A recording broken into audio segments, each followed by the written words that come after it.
Bonjour, alors on se retrouve aujourd'hui dans un nouveau tuto de Fimo. Ce tuto sera pour vous montrer comment réaliser une barbe à papa. Donc cette barbe à papa sera à la fraise, donc rose. Et pour réaliser cette barbe à papa, vous aurez besoin d'un mélange de pâte Fimo, donc un mélange de blanc et de rose, ce qui nous donne un rose un peu plus clair. Ou sinon vous achetez directement du rose clair. Vous aurez aussi besoin de poudre de velours, de la même couleur que votre pâte Fimo, que votre mélange. Et vous aurez aussi besoin de clous à œil.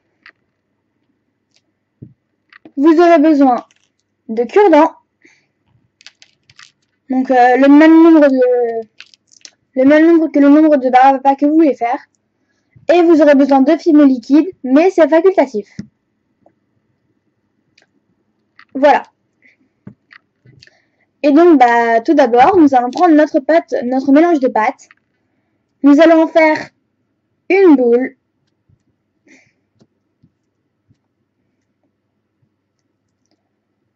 Et cette boule, nous allons en faire un boudin. Donc un boudin, ça dépend comment vous voulez parce que bon, juste j'enlève mon bracelet, mais ça dépend comment vous voulez parce que la taille de votre barbe à papa n'est pas forcément comme la mienne. Donc vous faites en fonction de ce que vous voulez.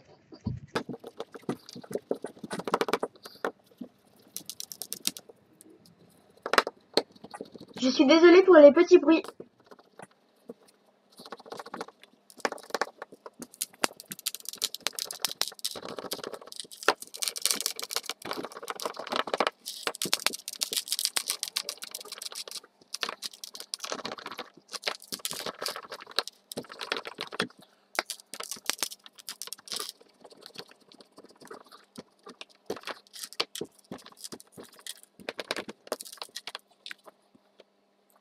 Donc voilà, j'ai terminé mon boudin.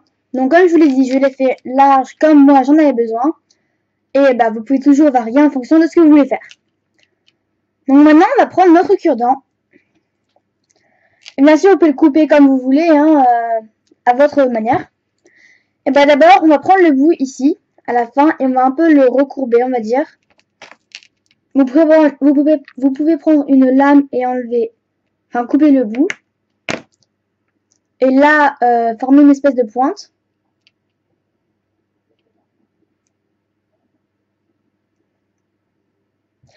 Voilà, donc comme ceci.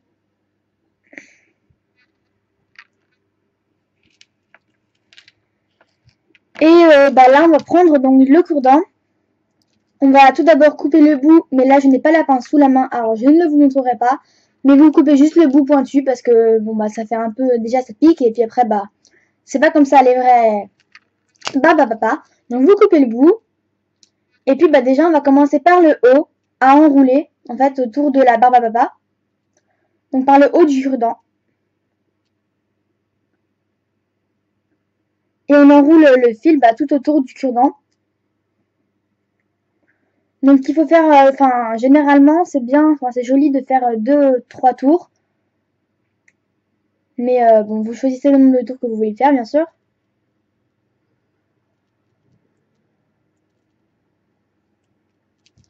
Et donc une fois qu'on a décidé la longueur de la barbe à papa qu'on aura, on va couper un morceau assez long quand même pour avoir de la place. Et puis celui-ci, on va pas finir, mais on va l'allonger un petit peu sur le bout. Donc on peut l'enlever et l'allonger du coup un peu sur le bout, comme je vous l'ai dit. Donc on repique à l'intérieur. Et donc du coup, notre barbe à papa se termine.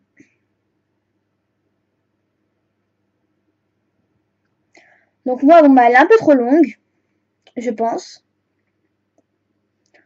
Donc je vais la raccourcir un petit peu. Comme je vous l'ai dit, c'est bien toujours de faire 2-3 tours. Donc, parce que c'est plus mignon, donc voilà, mais bon, voilà. Et donc on peut couper encore le bord, etc. jusqu'à ce que la longueur nous plaise bien. Bon bah moi là la longueur me plaît bien, pardon. Donc du coup je pense que je vais le laisser comme ça. Et voilà, donc je pense que je vais le laisser comme ça. Et là vous coupez le morceau de cure-dent, voilà. Vous coupez le morceau de cure-dent jusqu'à ce que vous aimez bien la longueur pour terminer votre barbe à papa. Et donc bah maintenant, enfin là c'est presque terminé. Vous avez juste à couper donc le morceau, à faire cuire à cuire au four votre barbe à papa. Une fois qu'elle est cuite, et bah vous allez la vernir. Une fois qu'elle est vernie, et bah ce que je vous montrerai après, ce qu'il faut faire. Donc on se retrouve juste après pour la suite du tuto que je vous montrerai une fois que votre barbe à papa sera cuite. Donc à tout de suite.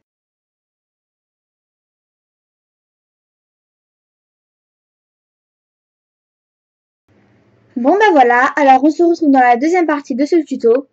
Donc déjà je tenais à vous dire que la fimo liquide servait à assembler la barbe à papa et son cure-dent. Parce que sinon bah, le cure-dent allait s'enlever, etc. Et ça pouvait aussi servir pour le clou à œil. Voilà pour le clou à œil. Et bah sinon bah, la fimo liquide servait à ceci. Donc voilà. Et donc bah déjà hein, vous avez besoin de 2 petits bouts de papier. Parce que c'est pour pas salir votre plan de travail quand vous allez vernir, etc.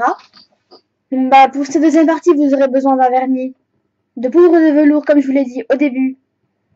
Et bah moi il y a un pinceau avec, mais bon d'un pinceau.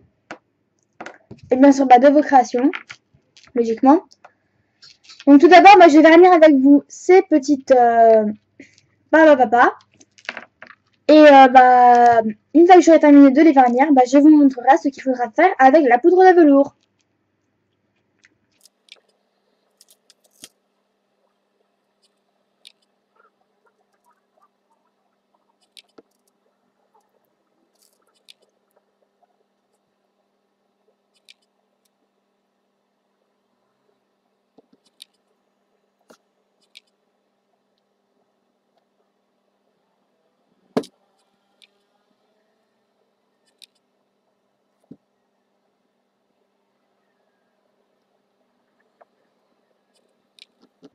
Donc vous pouvez mettre une bonne dose de vernis parce que bah déjà c'est pas sûr que, enfin, on a besoin de beaucoup de vernis quoi. Et je ne ferai qu'une seule barbe à papa parce que j'en ai fait 2 pour faire des boucles d'oreilles. Mais bah ça sert à rien de vous montrer les 2 parce que si vous savez en faire une, vous savez en faire 2. Donc bah voilà. Et donc là j'ai terminé de vernir. Et très vite après, on va ouvrir le pot de poudre de velours. Et on va venir tremper la barbe à papa dedans.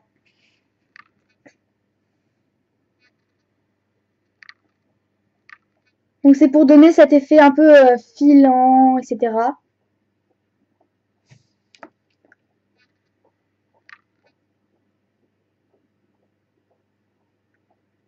Donc on enlève ce qu'il y a en trop, bien sûr, hein, on en met bien partout. On peut en mettre un peu sur le papier pour mieux la tremper dedans.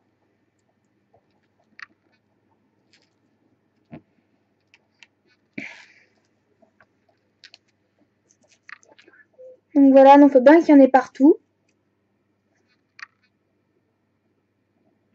Au début, il vaut mieux en mettre trop que pas assez, comme ça après on en rajoute, mais voilà. Donc on en met bien partout pour que ça fasse vraiment un effet poudreux.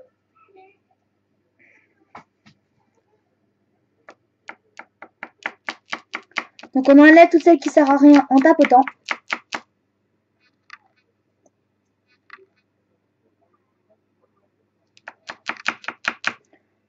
Voilà, et donc bah, nous avons la barbe à papa, par contre la qui est à l'envers. Donc voilà, hein, donc c'est la barbe à papa. Donc je sais pas si vous voyez très bien, mais il y a cet effet un peu filé, etc. Donc ça sert à ça la poudre de velours. Hein. Donc là par contre elle est à l'envers, mais voilà. Bon, je sais vraiment pas si vous voyez bien, mais...